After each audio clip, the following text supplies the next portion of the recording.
काय फरक नाही पडत कुठल्या साईडने दगडे मारल्या बाहेरून. ड्रायव्हरला पण लागलं होतं थोडस.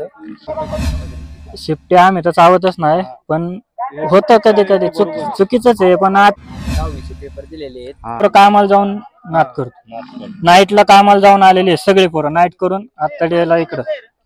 वाईट तर कोणी घेतली नाही पाहिजे. आता तुमचा बैल पळतो म्हणजे आम्हाला पण एखाद्या दिवशी तुमच्या बैलाबरोबर पळायची इच्छा असेल तर देऊन बघावं ना. चांगले चांगले टॉपचे पहिले घालून पळवायचे. नाही बकासूर म्हणजे पलीकडच्या भागात आला आमचा, आम्ही डोंगराच्या अलीकडं आलो. भव्य दिव्य असं कुसगाव मैदान भैरवनाथ यात्रेनिमित्त सालाबाद प्रमाणे भरतं. त्याचप्रमाणे आज गोगलवाडीकरांचा मल्हार आणि सर्जा आलेला आहे, ते मैदानामध्ये दाखल झालाय. तर त्यांचे मालक आहेत, आपण त्यांची मुलाखत घेऊया. आता काय सांगाल आजच्या मैदानाबद्दल, नियोजन कसं काय कसं? मैदान एकदम खूप छान झालेल्या पद्धतीने, तरी पाट्या वगैरे चांगले आहेत. पाऊस आला नाही पाहिजे तशी आमची अपेक्षा आहे. आमचा सर्जा आणि गोगलवाडीकरांचा मल्हार पळणार आहे आणि शंकर आणि घातक गँग करून मल्हार पळणार आहे आणि गोगलवाडीचा सर्जा. आज नियोजन कशा प्रकारे झालंय? आज नियोजन कशा प्रकारे झालं? आमचे माऊली दादा गोगावले म्हणून आहेत, त्यांनी नियोजन केले आणि दोन्ही पण एका गावची आहेत. आतापर्यंतच्या काळात किती वेळा पळाले दोघे जण? त्याचे गट्टू फायनल 3-4 आहेत, त्याचे बरोबरचे. पुढील काळात किती म्हणजे कसं पळणार? पुढील काळात कसं नियोजन होणार? चांगले चांगले टॉपचे पहिले घालून पळवायचे. टॉप पैरा आणि आता सध्या वायदी यामधील थोडं चर्चा चालते बैलगाडी क्षेत्रात, त्याबद्दल काय? वायदी तर कोणी घेतली नाही पाहिजे. आता तुमचा बैल पळतो म्हणजे आम्हाला पण एखाद्या दिवशी तुमच्या बैलाबरोबर पळायची इच्छा असेल तर देऊन बघावं ना. तर आता निंबाळकर सर आहेत, ते मुलाखती तुम्ही बघत असाल? हो बघतो. ते काय म्हणतात, जर एखादा बैलगाडीमध्ये मर्सिडी मधून येतोय आणि त्याच्याकडून वायदी घेतली पाहिजे, हे कितपत योग्य आहे? तुम्हाला तुमच्या दृष्टीने कसं आहे? नाही घ्यावी. 2 वर्षाचा आहे. इथे नंबर घ्यायचा ना, इथे 2-3 नंबर झालेले आहेत बरोबर त्याचे. त्याला आमच्या सर्जाला बैलच पुरत नाही आजपर्यंत. कुठला बैल मैदान आहे पाट्या वगैरे व्यवस्थित आहेत. तुम्ही काय करता? आम्ही जॉब करतो. मग आज जॉब सोडून तुम्ही एकंदरीत? आमची आवड आहे बैलगाडी शर्यत. आता बैलगाडी क्षेत्रातील अनुभव एकंदरीत सांगा, कशा प्रकारे बैलगाडी क्षेत्र वाढतंय, एक व्यापक दृष्टीने होतंय? 10वीचे पेपर दिलेले आहेत. आज मी तालमीत आहे मामासाहेब मोहळा. आज आलोय गुरुवार सुट्टी म्हणून खरेदी बघायला. आता गावातला घातक गँग ग्रुपचा बैल आहे. घातक गँग गोगलवाडी नाही का नावाने बैल पळतो आमचा गोगलवाडी. पलीकडला म्हणला तुम्हाला दाखवतो. आणि ह्या सर्जा बरोबर त्याला घातलेलं आहे. ह्यांच्या बैलांमुळे सगळी पोरं एकत्र आहेत गावातली.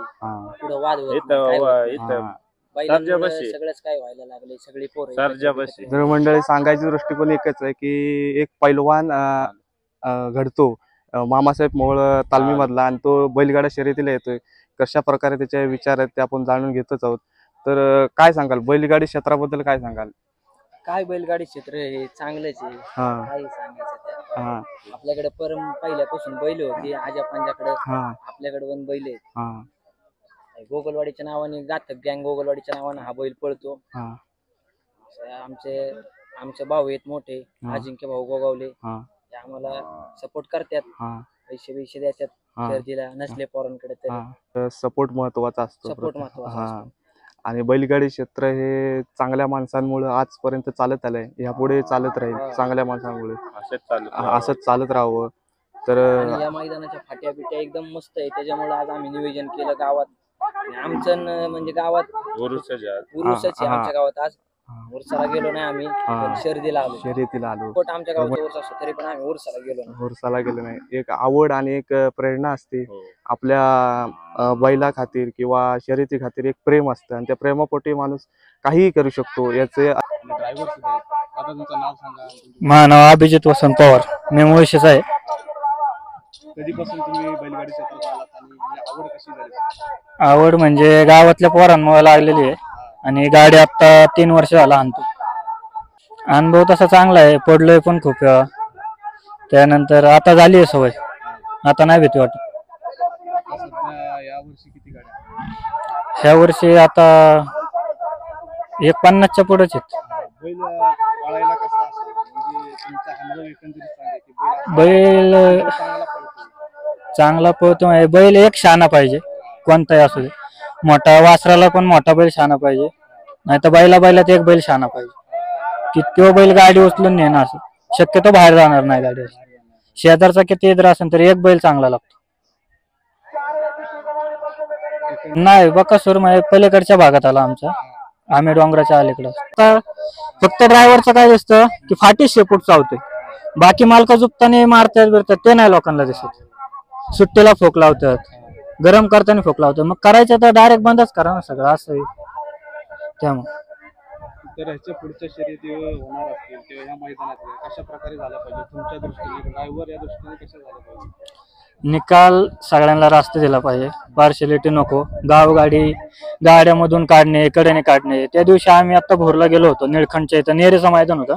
आमची पहिली चिठ्ठी 13व्या गटात लागली ह्या वासराची. 3 नंबर तासाला लागली.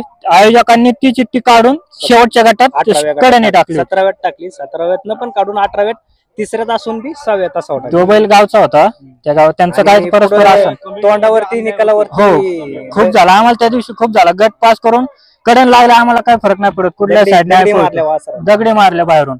ड्रायव्हरला पण लागलं होतं थोडस. दगडी मारताय, कमिटी तुमचं, गाव तुमचं असला म्हणून दादागिरी तुमची चालू शकत नाही. हो तेच. एखादा गरीब बैलगाडा मालक असतो किंवा शेती करून कुठला नोकरी धंदा करून तो बैलगाडी क्षेत्रात आलेला असतो, त्याचा कुठेतरी एक विजय असतो. आम्ही आता सगळे पोरं, आम्ही सगळे पोरं म्हणजे सोसगाव मध्ये मोडतात ते. आम्ही मुळशीत खरावडे म्हणून गाव आहे, आंधगाव. हे वासरू मी सोडतो, हे सुट्टी करतो. हे वासरू सुटत नाही दुसरं कोणाला. हा बाकी गाड्या दुसऱ्या. ह्या वासराचं म्हणजे असं आहे, आम्ही आतापर्यंत किती बैल टाकले, वासर कधीच कोणाला कमी पडलं नाही. अजून तुम्हाला व्हिडिओ पण देतो, तुम्ही व्हिडिओ पण टाका वाटलंच तर. जोड लागत नाही तेच विषय. ज्या दिवशी जोड लागन तर, आता आम्ही भोरला गेलतो 19 तारखेला, कडेने गाडी आमची टांग्यान लागली होती, पण आयोजकांनी दिली नाही आम्हाला गाडी फॉल सांगून. असे म्हणजे आडकाठी करणारे खूप जण आहेत त्या वासरासाठी. आणि ज्यावेळेस वासरू पळले, वासरू शेजारच्या बैलाला ओढतच आणतं. आज वासरू कार्तिक ड्रायव्हर पारवडे यांच्या बुलेट बरोबर पळणार आहे. काही ठिकाणी असं पण ड्रायव्हरांवर आरोप केला जातो की शिफ्टी चावली जाते, केली जाते. त्या प्रकारे तुम्ही काय असं होतं का तुमच्याकडून? शिफ्टी आम्ही तर चावतच नाही, पण होतं कधी कधी चुकीचंच आहे. पण आता कामाला जाऊन नाद करतो, नाईटला कामाला जाऊन आलेली सगळी पोरं नाईट करून आता डेला इकडं. तर असा अन्याय नाही झाला पाहिजे. तर एकंदरीत वायदी या प्रकाराबद्दल तुमच्या ड्रायव्हर या दृष्टीने काय सांगा? वायदे आता मी पण नियोजन करतो, पण मी कधीच कोणाला अशी वायदी म्हणतच नाही. बाबा टेम्पो भाडं ठीक आहे, तुझा बैल चांगला पडतो, टेम्पो भाडं तुला देतो, टेम्पो भाडं देतो, आम्ही पावती काढतो. पण वायदे म्हणजे देणार कडून, आमच्याकडेच नाही तर द्यायची कडून. पावती पण आम्ही एक टाकतो. असं तरी एक कुठलं तरी मैदान झालं, त्यामध्ये कमिटीने चांगलं चॅनलवाला ढकलून व्हिडिओ पाहिला. हो पाहिलं ना. त्याच्याबद्दल तुमची रिएक्शन काय? कसं आहे, आता तुम्ही आहेत युट्यूब वाले सगळे, त्यामुळं बैल चर्चेत येतात, ओळख येतात. कुणाला माहिती आता हा बैल तुमची मुलाखत 4 लोक बघणार, त्यांना कळणार, त्यामुळं हे करतात. तो बैल ह्यांचा होता, तो कृष्णा म्हणून बैल ह्यांचा होता. ह्यांचे काहीतरी गावात परस्पर वाद असतील, पण आमची चिठ्ठी त्या दिवशी बाहेरून टाकली. हे पण नव्हते वैयक्तिक तिथे, हे असते तर अजून फरक. आम्हाला काही चिडे करायचे नाही, पंचांना कोण हे करू शकत नाही, पण असं केलं नाही पाहिजे.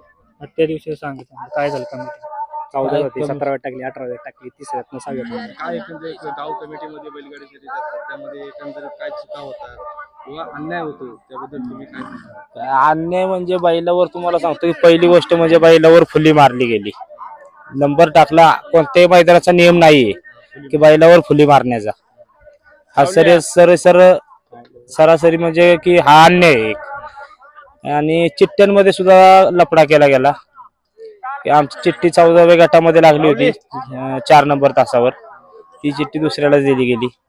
ते पहिल्यांदा चिठ्ठी पोखरून सुद्धा नंतर दुसऱ्याला दिली गेली चिठ्ठी. त्याच्यानंतर तुम्हाला सांगतो परत 18व्या मध्ये आमची चिठ्ठी पुकारलेली असताना सुद्धा 18व्या मध्ये पण गाडी दुसरी पळवली, दुसऱ्याच्या गटामध्ये 18व्या मध्ये. नाही आम्हाला तिथं काय हेच केलं नाही, कळूनच दिलं नाही. गाडी आम्ही 18व्यात खाली घेऊन गेलो, नाव ऐकून ते मालक म्हणला मला कमिटीवाल्याने मला चिठ्ठी विकली आयोजकांनी. असं नव्हतं व्हायला पाहिजे. कमिटीमध्ये गावाची शर्यत अन्याय होतो, तर माझी विनंती आहे आयोजकांना आणि कमिटीला की अशा प्रकारे कोणत्या प्रकारची चूक करू नका. अनेक बैलगाडी मालक खालून वरती गेलेले असतात किंवा त्यांची पुढे हे होणार विजय होणार असतो तर अशी चूक करू नका. तर धन्यवाद आम्हाला माहिती दिल्याबद्दल.